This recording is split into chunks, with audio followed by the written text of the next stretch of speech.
Hey, everybody, welcome back to another episode of the 6-5 podcast. This is the first episode of the. No, it's not. It's the second. Is it the first? No, this is the first Depends on episode. how you count it. This is the first of our normally on Friday, but not this week on Friday episodes. This is 199, Pat. This is a moment. We should have a little moment of silence for 198 epic episodes, followed by 198 more.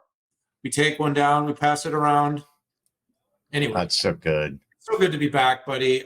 We just got off the docket. It was a weird year this year, Pat. It was like everybody worked right up until the Christmas holiday and then basically took off the week after New Year's Day. So that week kind of coming back was a little bit slow, but we were rip roaring into this week.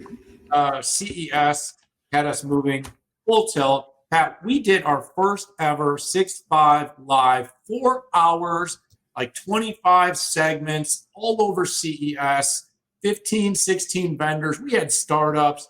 We had some of the biggest companies in the world. We talked AI PCs, robotics, automotive, gadgets. We even snuck in a segment about $14 billion acquisition that we'll talk more about this week. But Pat, it's been a big week, a big year. It's a big moment for the 6-5, and I am so happy to have my best, not so big bestie back with me. He's not as big as he was last year, people.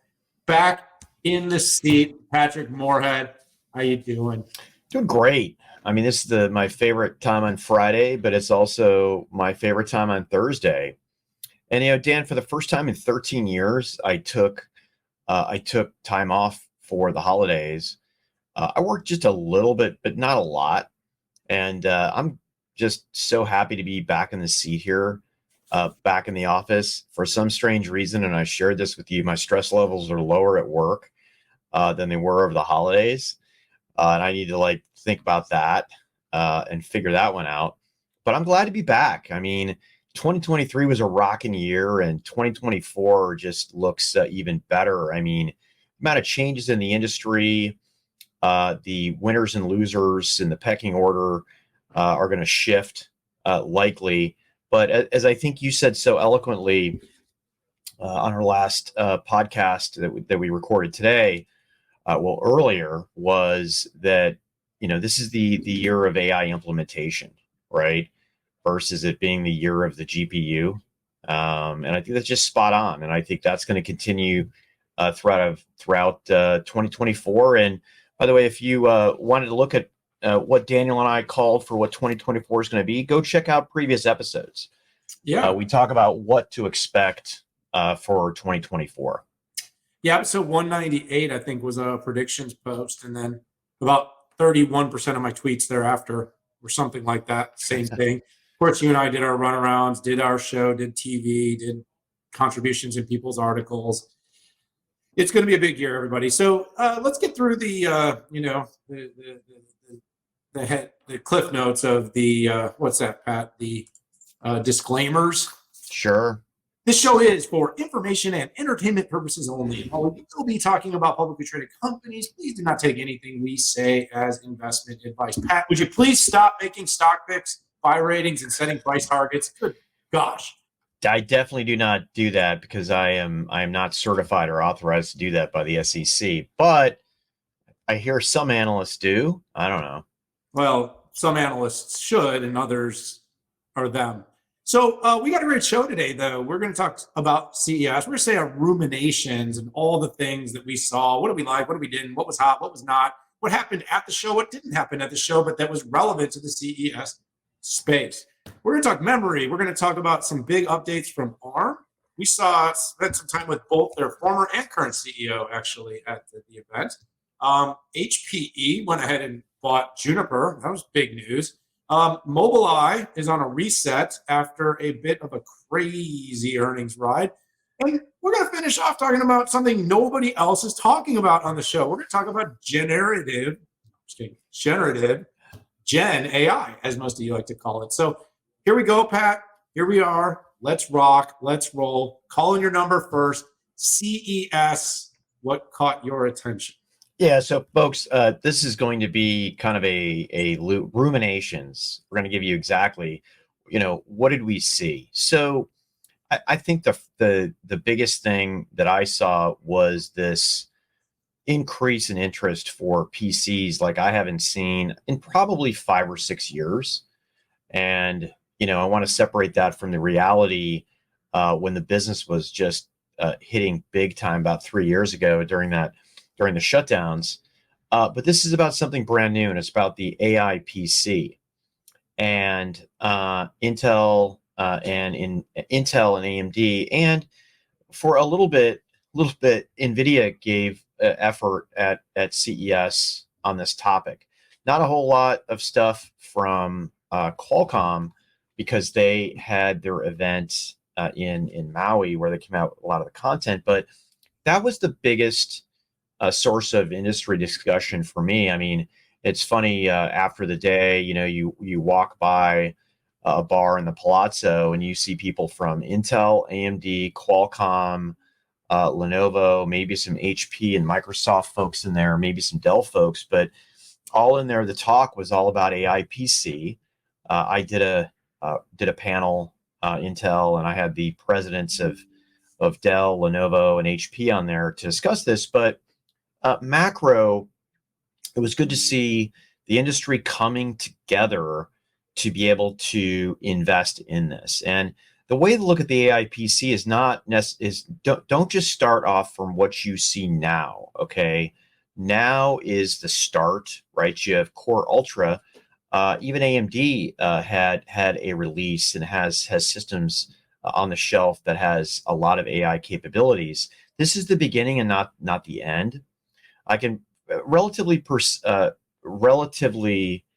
with high precision talk about what this will look about till 2025, but the TLDR is 6-month increments. You're going to see new chips, new capabilities, new software, and new experiences hitting here. And I think probably crescendoing in the second half of 2025. But I do believe that we are going to see a resurgence in the PC market in likely the second half and fourth quarter, based on all the excitement about it that quite frankly started today. And you're going to see a big surge in May and June. You're going to see a big surge in October and September for the holiday selling season. So I would say, yeah, first and foremost, and Dan, I'll just pong it over to you. I have a few other topics we can talk about, but what were your thoughts? Yeah, I've said this a lot now, Pat, but I feel like what we saw was this kind of and inflection. Last year, you quoted me so well, but the year of the GPU, it was the training year. It was the infrastructure investment in deployment. It was a ton of infrastructure on AI being bought by a small number of companies in order to deploy solutions that ultimately could be monetized. Of course, coolest device, I was on Liz Clayman and I said, what's the coolest thing I saw? I think it's these LG or Samsung. I can't remember which one's making it, but there's these transparent TVs. They're going like in the sensors and the chips are right in the glass. And they're basically completely, opaque or, clear. Which one's clear? Not opaque. And you cannot see the sensors at all in the windows, but you can actually see the content everywhere. I just see so many applications for that in glass. And I think it was just cool. Remember when CES used to be about cool, like just seeing things that were just different? There was part of that, as you talked about, right? Like see-through OLED, right? Yeah, that's what I'm talking about. Like, yeah.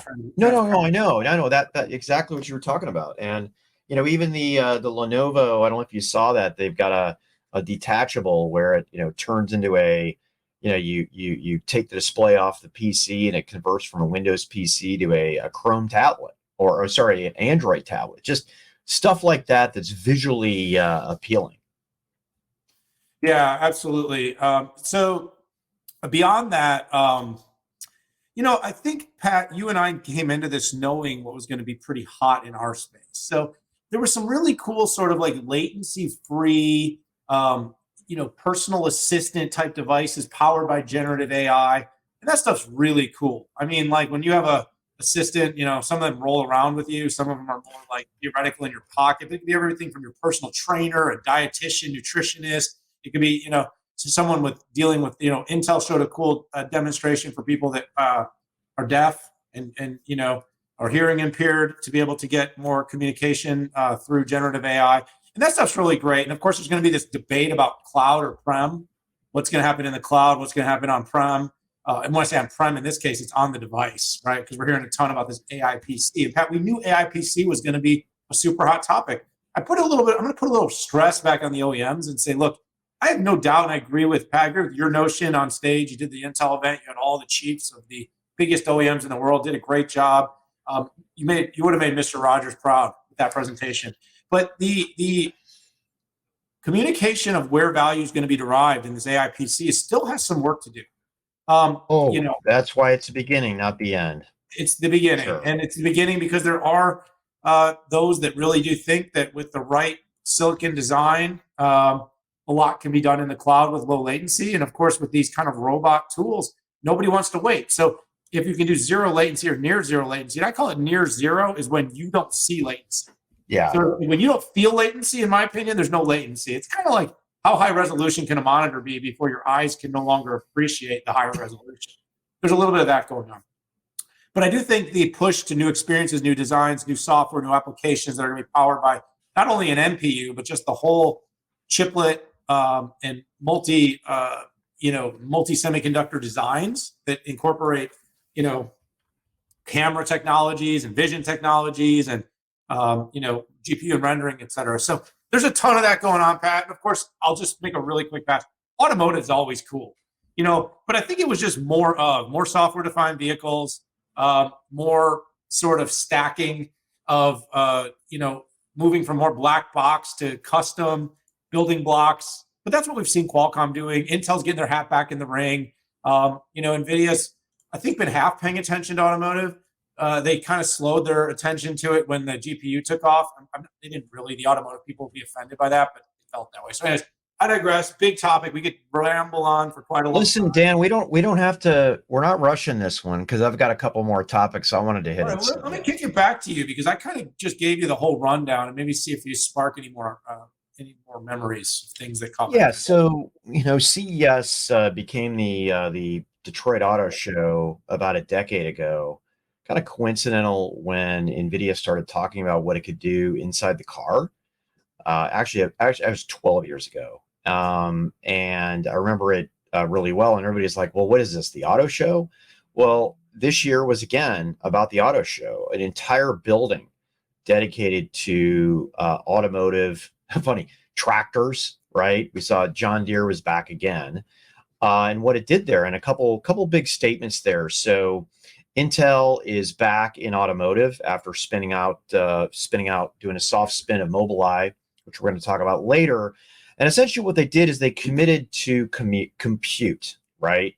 And this theory that, by the way, is not new, that we agree with, that we've talked about, which is instead of having 25 ECUs that are incompatible, that have to talk to each other and have a lot of duplication, centralize that compute. That's Qualcomm's strategy as well. And it just makes sense. So with all the new IP that Intel has that's a lot more competitive, adding that to the distributed architecture where they can slot in IP from, let's say, a Ford or a Volvo into the chip and call it a day. A lot of work and a lot of proof that Intel has to show, because the view out there is that Intel got out of automotive and ceded it to Mobileye. Given the troubles that the company was having, it made sense overall.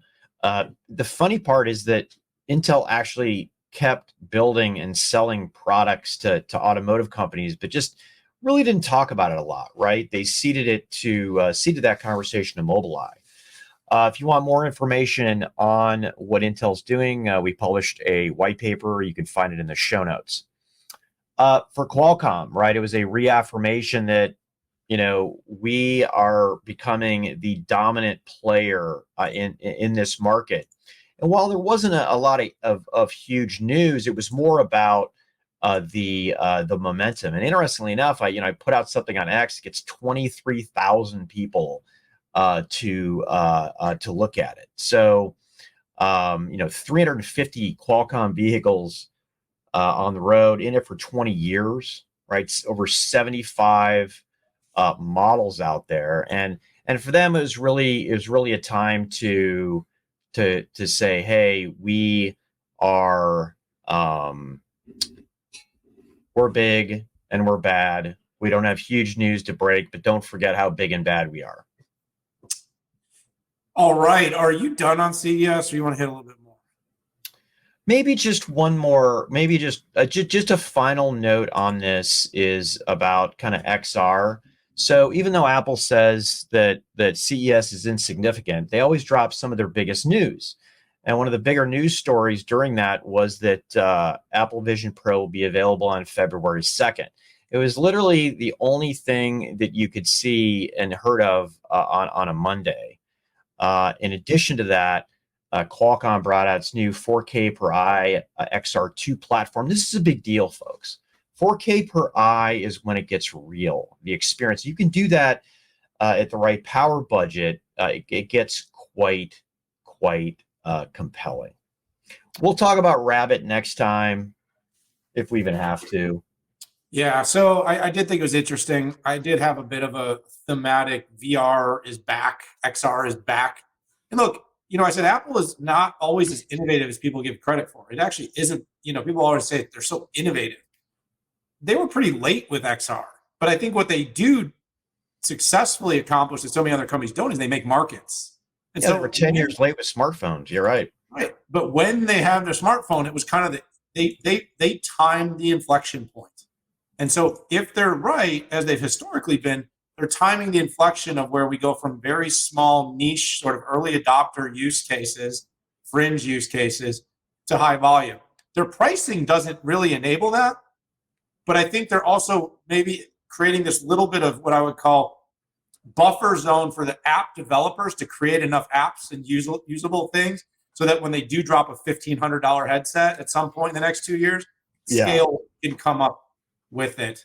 All right, Pat, let's talk about something. You and I had a couple of 6.5 on the roads at CES. We talked to Micron, but we also had some conversations with Samsung Semiconductors and some of the other players, and one of the things, Pat, that all of this AI, it doesn't really matter if it's AI on the PC or AI in the data center, is going to spur is a comeback for memory.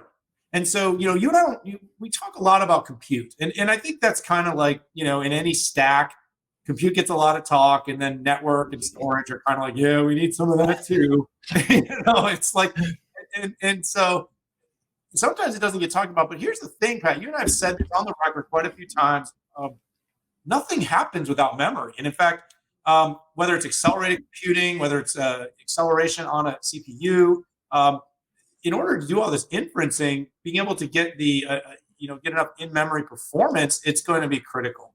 And so, you and I kind of brought this question up when we were talking to some of the folks at Micron, in fact, some of the folks at some of the other PC makers, is have we come back and found ourselves in a moment where memory is going to find the RAM? And this is going to be, of course, DRAM and multi-layer NAND technology, integrated memory is going to be very important. And are the companies in that particular space about to get some pricing power back? And you haven't been following the last 8-10 quarters. Memory has been brutal. You got to look at the losses that have been endured by memory companies. I think Samsung had a quarter where their profits dropped 90%. And it was tied to, basically all their businesses at once, seeing a trend line go the wrong way. I mean, Micron went from making billions to losing billions. And it was really right in line with this kind of boom bust cycle, but absolutely happened. And it was a very challenging moment for these companies. But right now, are they sitting there kind of doing their best Mr. Burns thing, kind of tapping their fingers and going, nothing happens without memory, and it's so good, Dan. And have we found this inflection, Pat, right now? Is if you're a betting person, and we're not talking about markets, not suggesting any stocks, but we are saying, if you are a betting person, you are looking at markets and you're kind of saying, what other companies involved in this AI boom maybe haven't gotten a lot of attention? Is memory where it's at, Pat? And I think the answer to this could be, yeah. What do you think? So there are some things you can bet on, okay? Like your watch. And that's that the memory and the storage market will go through booms and bust cycles, and nobody is satisfied with what is going on ever, okay? Because in the boom cycles, you can't get enough, right? And my gosh, why didn't these memory companies do good enough supply chain planning, right? When they're investing, $20 billion into something that they need during the down cycles, they need to pause, but they're still paying on the capex for this investment and negative gross margin. So both SK Hynix and Micron had negative gross margins, not profit, not operating profit, gross margin. Okay, and then that is always disturbing. But why didn't why was Micron up significantly in 2023 with negative gross margins? Because people thankfully understand history and that there's boom and bust, and we are going to get back in there. What prompted my analysis of this, and check it out in the show notes, was reports coming out, rumors about both Micron and Samsung increasing prices 15 to 20% in the first quarter of 24. And I do believe that this is the beginning of the comeback. Now, SK Hynix is gross margin neutral, and Micron guided to that point. So everything to me says we're about to see the comeback. But where we're going to start seeing the money printing presses are going to be hit probably in the fourth quarter, right? I mean, if we see a nominal jump in smartphones, nominal jump in PCs or the non-AI enterprise, you're going to see prices go up. People can't get memory. Prices will go up even more. And then we're going to start going through this cycle, and it'll probably be an 18-month to a 24-month super cycle in this. But if you want more information on it, I pulled financial information from Hynix, Samsung, and Micron if you want to take a look for yourself.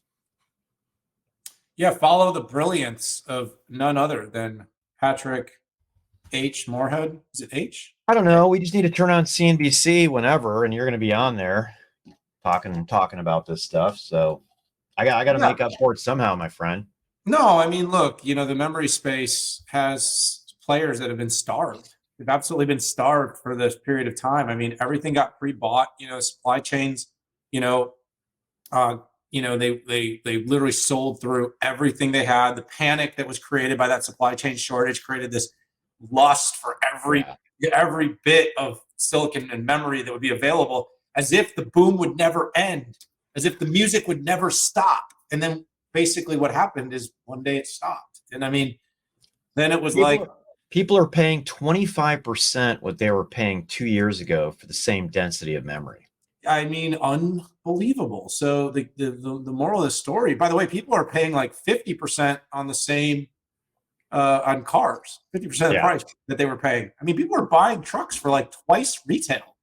I mean, that's inflation, people. I mean, just understand that this is where it happened. It was these exact things. And, that's also why some of the LTAs started taking place with some of these foundries. You saw some of them really picking up their long-term agreement investments. Was like, we're going to be the companies that start to steady the hand of the ship, which means there will be less boom, but there will be less bust because you guarantee capacity. And knowing that realistic, it just is such the human condition. Because we know emphatically what's going to happen. And it's like you could have turned the music on. I would say your watch is right twice a day. Broken watch is right twice a day. I just never set the time on my watch. So Forgot about that one. I was laughing when you said that because I'm like, my watch is completely unpredictable. But anyways, we do have a lot left, and I do have to stop at the top of the hour here. So let's hit the next topic, Pat. This was one you wrote a great piece on Forbes, and then you and I actually perused the ARM party at CES, in which I was hanging out with you, and I had to hear no less than 10 times, "Hey Pat, great Forbes article." It's like, "Yeah, you're great." Yeah. And then everyone's like, "What'd you write?" And I was like, "Hey Pat, great Forbes article." Because well, here's the good news. I didn't write it on Forbes. I wrote it on my own site, which I'm I'm No, no, sorry. no, no, no. I just want to make sure I heard people a great know. article. It was so assumptive of me. I just wanted to make sure people. No, I wrote a research note. We're writing more and more on our own website. I mean, we're putting out more research grade material like we did for Blackhawk. But here's the skinny, folks. ARM's business model historically has been, let's give an architectural license to certain companies, very narrow, to address markets and geographies, right? So here in smartphones with Apple, based out of the United States, they gave Apple an architectural license so they could go off and build their own CPU. Now, designing your own CPU and building it can cost between about $500 million all in. I know that because I used to do this for a living. It's very expensive, and I'm even, it is getting easier. Don't get me wrong, but if you're doing a grounds up design, it is very expensive to take it out to multiple platforms. So the other business model, if it's not an architecture license, is to take some off-the-shelf IP from ARM, and there's varying levels of engagements that ARM has. ARM makes very little on the architecture licenses if there's a ton of volume, right? Like Apple. The law of diminishing return. No, it totally is. And then you have somebody like Qualcomm that comes along with a Nuvia-based architecture, and they're suing each other, by the way, on this. But let's put that aside. You have the two largest smartphone platform providers on the planet that have architecture licenses, and that the performance is so much better than what you get with ARM off the shelf. It becomes an issue. It becomes a market issue, and quite frankly, it's a business issue for ARM.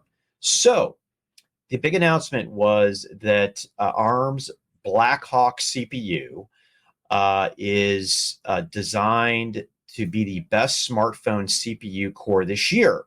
And these were their words that they communicated to me, not mine or inferring based on some rumor. I had a conversation with ARM, got some relatively some basic information about it, asked some Q&A, but the goal here is literally that this Blackhawk CPU will outperform the leading edge from Qualcomm and Apple, right? And that is a big, bold statement out there, almost as audacious as saying that Neoverse would be higher performance than Xeon, which, by the way, on certain workloads, it is. And we see that at AWS with Graviton, and we're seeing a lot more people sign up. Like Microsoft brought out their new ARM-based SoC, and it's likely that Google will too. So is that audacious? Absolutely. Is this a giant check to write to say that this would have these performance levels? And by the way, I'm assuming performance levels at the right wattage, right? And at a reasonable cost. But it's a big deal. It's a big deal for ARM, and I think it's a big deal for the industry. So you can imagine people like MediaTek, Samsung related to Exynos, even though most of the all the premium stuff today is Qualcomm. But I love the competition. That's where I'll end this. More competition is good. ARM has to prove a lot of things. But by the way, this design's done. If phones are going to be out at the end of this year, then it's done. Okay, it's the paint is basically dry and it needs to be implemented. So they must be very confident in what they think that both the Qualcomm Nuvia roadmap is, but also Apple. Yeah, great research note, Pat, on Moor Insights and Strategies blog. I do appreciate that. Look, you did a really good job, and your assessment hit kind of the high notes of what I was thinking about. And the things I'm thinking about is, ARM has been a licensing company, and it has been a licensing company in an era where very few companies could build meaningful chips. And so now they are a licensing company in an era where it's becoming increasingly in vogue and possible for more companies with resource and capacity to design, and not only design chips, but to, take something out of the box, put it into use, and create competitive products. In 1995, people really cared what chip was in their PC.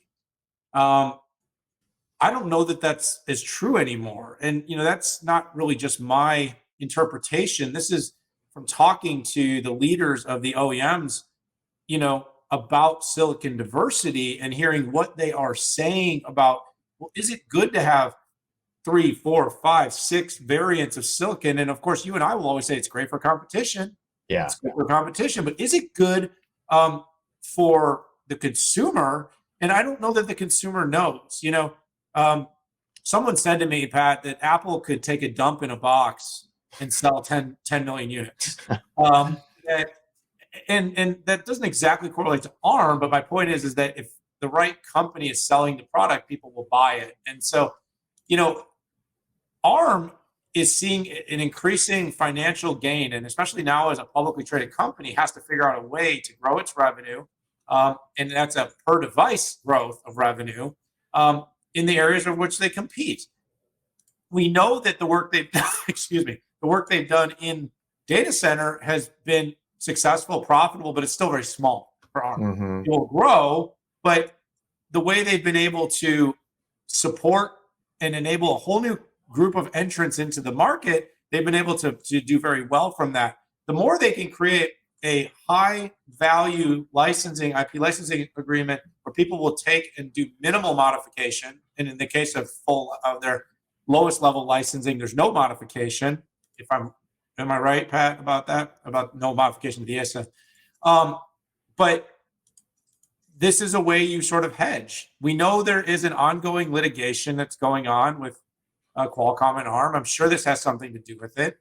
On the other side of this, though, Pat, I'll say, if ARM can build a leading end, high-end processor that you can take right out the box, it sort of brings some interesting questions to OEMs that have either A, spent a lot of time and money to modify them, and B, what's the value of that work, the architectural work to modify them if someone can just take it out of the box and bring it out to market. It also brings the opportunity back to the forefront for RISC-V, I think, but I will say we know that's a longer journey. So if some of the companies feel that ARM is becoming too much of a competitor and they don't want to keep building the ARM ecosystem, could they go a different direction? I don't see that happening very quickly, but I think that risk always exists, and I think it's a calculated risk right now for ARM. But look, they're moving very quickly, Pat. They've got pressures of being a public company. They've got a reason to want to get in right now with this AI cycle, and the sooner this can hit the market and be available, the more the company can potentially benefit from it. I'm going to leave that there. Let's talk about HPE and HPE Buying Juniper. So this one's with me, but Pat, look, it happened really quickly. Now, where it started for me was I got some rumblings from some journalists. I heard a few journalists starting to track the story. I think it broke on the Wall Street Journal or Bloomberg.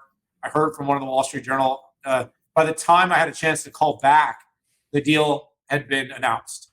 So you and I were lucky enough to share some time with both CEOs and have the opportunity to ask some questions. So we talked to Antonio Neri and Rami Rahim, the CEOs of both companies. And look, there is a unified belief between these two CEOs that together, from branch to edge to cloud to that they're going to be able to come up with a comprehensive networking portfolio to support the massive growth of AI on, when I say AI on-prem, I'm basically talking about private cloud and AI. And I believe it has a lot to do too with being able to deliver consumption-based compute networking offers for customers in the GreenLake platform. And that's been the focus of Antonio Neri now for multiple years. This gives excess portfolio competency, capabilities, capacity, and customers. It definitely adds meaningfully to HPE's telco portfolio. Juniper has incredibly deep roots in that area, very successful, long time, provides equipment to many of the world's largest telcos. And of course, it adds, there's a component of what they're going to be able to provide to cloud providers. And so that is another opportunity for HPE. Am I immediately confident that this is going to be accretive to growth at the same rate as Antonio Neri and Rami Rahim. My gut tells me that together they can eliminate one source of meaningful competition. And then instead of focusing on having HPE, Juniper, and Cisco, now HPE and Juniper can just focus on Cisco. Now, I mean, you have Arista, you have others that are out there, but I do think that that's a big part of the story of what HPE and Juniper is focused on. I think that the synergies, they're talking about nearly $500 million in 3 years. I think that will be achievable. I tend to believe that most companies are over their skis on what they're spending, and you can definitely get synergies. Nobody has proven that more than a CEO of Broadcom, Hock Tan, of what's achievable. And I don't want to make this just about personnel, but just about everything from go-to-market strategies. I mean, look, Pat, you can take one of the logos off one of the cars. I'm pretty sure Juniper and HPE both sponsor F1. They might even be on the same car. Well, there's $100 million in savings right there.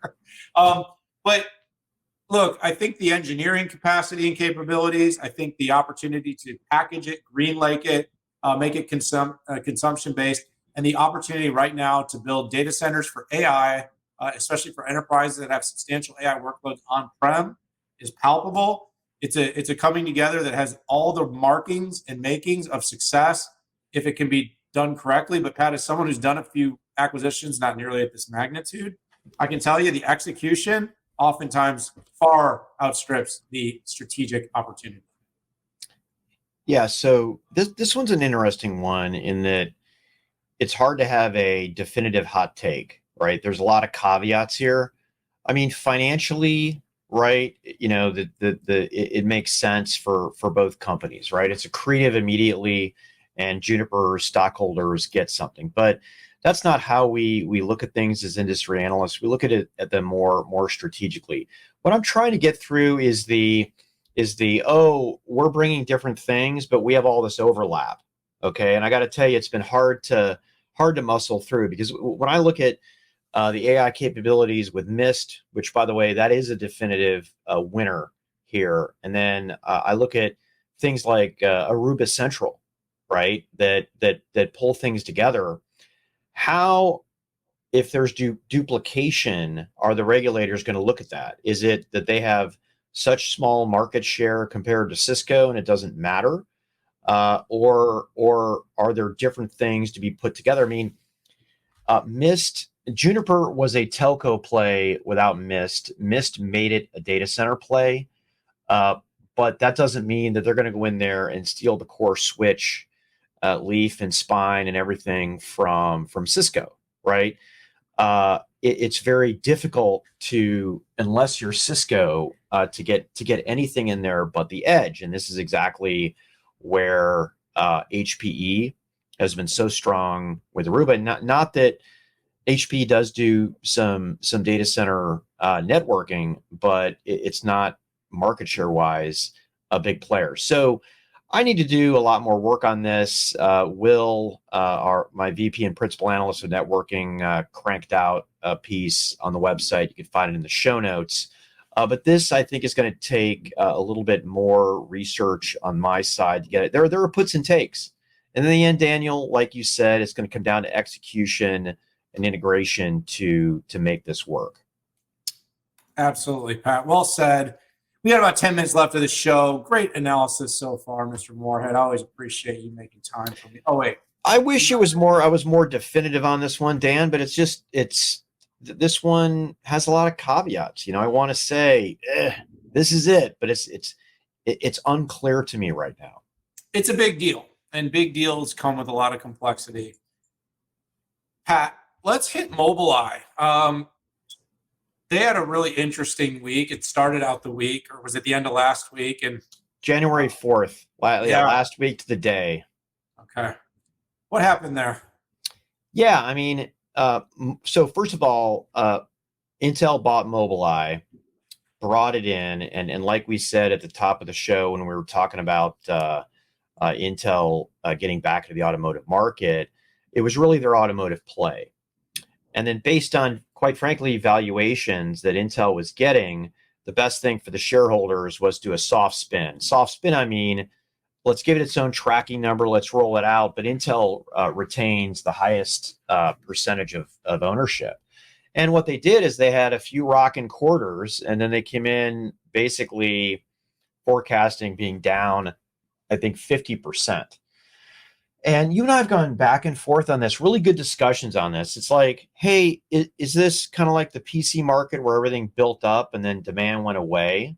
Or was this, something else, right? Maybe not managing your distribution, not having a good pulse on your customers, or maybe you were incented to push product, incented to push more product in. And for what it's worth, customers won't take more product than they need. So pushing this you can't incent them with pricing, but that doesn't mean they're going to use them. So their stock went down big time, and I think people then were questioning what happened. The overall auto market is single-digit increases, okay? But when you narrow in on the more modern, let's say, ones with safety, you're looking for much bigger growth on that. So that was why there was so much surprising in here, because it's not like Mobileye is just updating what they have in the next version of the cars. It's adding more ADAS to more cars. So it's really about a SAM thing rather than the ebbs and the flow of the auto market. So with that said, I mean, I think the Mobileye ADAS offering is strong, and it is doing well. I do think in the future it will see a lot more competition from the likes of Qualcomm. Yeah, so Pat, I've had a bunch of theories, and that's all I have is theories right now. I mean, look, what's interesting is Intel is going a software-defined route. It feels like they're almost hedging the Mobileye. They still own 90% or so of the company, but they're kind of hedging black box versus sort of software-defined building blocks.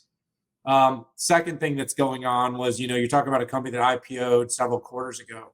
Almost every company that comes out of an IPO comes out with an intent of some period, usually 4 to 8 quarters, where they're looking to stabilize revenue, stabilize EPS, and be sure that they're able to reward their early investors for getting them on, getting them listed. Now, that's not a hard and fast rule. That's just something that I, have sort of witnessed. Yeah. Companies very rarely come out and bomb in the first. If you bomb in the first few quarters, it's doomed, because people kind of know that generally you can. And so what I'm saying is, I think there were some very big contracts with big commitments, and then there was some hope that volume and growth and market strength wouldn't slow. But I think if you kind of had forecasted this, there was a reasonable expectation that at some point the chickens would come home to roost, and there would likely be a quarter where the sales would fall off a cliff.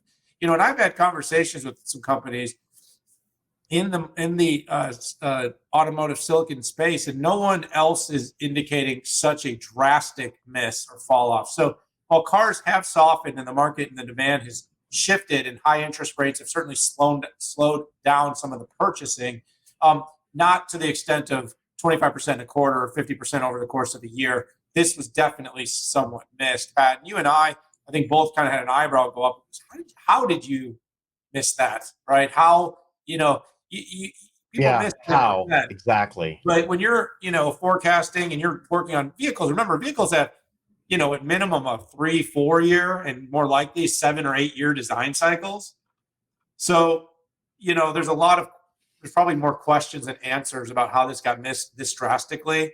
And it is probably encouraging for most in the space to find out this isn't an epidemic across all automotive and all automotive silicon. It was seemingly limited to Mobileye. I think they'll bounce back, but I don't know if they'll fully bounce back. This is going to have created some ripples in trust between Mobileye and its investors. Yeah, it typically takes 5 or 6 quarters to get the trust back, but this was tough. This was. So let's finish off with some big picture thinking. I kind of started here, so I might give a few thoughts, and Pat, actually give you the bulk of time if you want it. And by the way, and I want to also give you a platform to brag about your research too. So. Oh yeah. Thanks, buddy. Listen, 2024 is the year of implementation. 2024 is the year that all the investments made in 23, all the launches, every stage that Jensen Huang graced us with to talk about Salesforce, ServiceNow, IBM, AWS, everywhere else, whether it was large language models, applications, CX, DevOps, DevSecOps, or DevSec IT Ops, or DevSec IT Observability Ops, or so on. We're going to start to see companies looking to meaningfully implement, to gain these productivity advantages, and to create these efficiencies in their business. And the spending in the middle enterprise, the larger enterprise, these companies are going to turn up the jets. So Futurum Intelligence did a large survey. We looked at over 1,000 enterprise buyers, larger companies that are making investments. And we found that there's an expectation, Pat, that there's going to be a 3x investment in AI implementations at the multi-million-dollar spending level, meaning companies are going to be spending multiple millions on the implementation of AI at about a threefold higher level than they did last year. So that's a big spending increase. And what are they looking for? Well, they're looking for just a couple of things amongst their buyers. They're looking for expertise. Now, expertise is still nascent and new in this area. Everybody says they've got it. Most of these applications are still pretty new. Most deployments are still in proof of concept or early innings. And so the implementation is going to be largely done through SIs.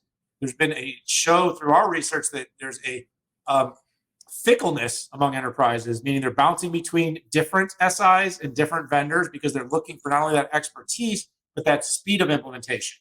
They want it fast.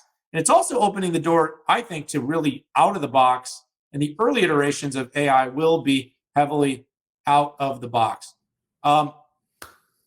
Because people using Salesforce or Oracle NetSuite, they want to be able to get AI benefits and features without having to build and implement major stacks to their technology. They want their data to be able to use some sort of very easy to plug in iPaaS to hit system to system and be able to do forecasting, do churn, do predictability. And so I think it's going to be a big year for this, Pat. I think we're not going to be fully implemented by any imagination, but kind of the way I see a wave of training to inference, I see a wave of investment to implementation that's going to take place in 2024. Yeah, so it is the year of productivity, and I think that's going to be first and foremost going to be the big driver. Same people getting more work done, less people getting the same work done. What kind of work is that going to be? It's going to be the work that wasn't transformed by .com and that wasn't transformed by Web 2.0, right? .com impacted travel agents, stockbrokers, brick and mortar, electronic stores. Web 2.0 is about streaming music and movies and content and free news and stuff like that. And we've seen how that transformed. So this round, it's about legal, it's about healthcare, it's about accounts payable, it's about accounts receivable, call centers. The sea of cubes when you walk into a large company today, that first and foremost is going to be transformed by generative AI productivity tools. First, starting with SaaS, like we've seen from Microsoft, Google, and Salesforce, and then building your own applications with the likes of IBM, Dell, HPE, Lenovo supporting that. So yeah, it's about implementation, and we need to find new ways to measure this, and there will be new winners, right? The folks not getting a lot of credit today or they got last year, you're going to start seeing increased revenue and increased profits driven by this. And those business models will come to life. Yeah, absolutely. And there's, charge more for it. Microsoft model, give it away for quote unquote free, right? Which is the Zoom model, right? That is exactly correct. All right, Mr. Moorhead, we did it. Show 1 of 2024, or episode 199,000 just 199. Pat, where are you going next week? I'm headed to Samsung Unpacked on the West Coast to check that out. New devices, new cool stuff. Did you even unpack in the process, or you just... Not really.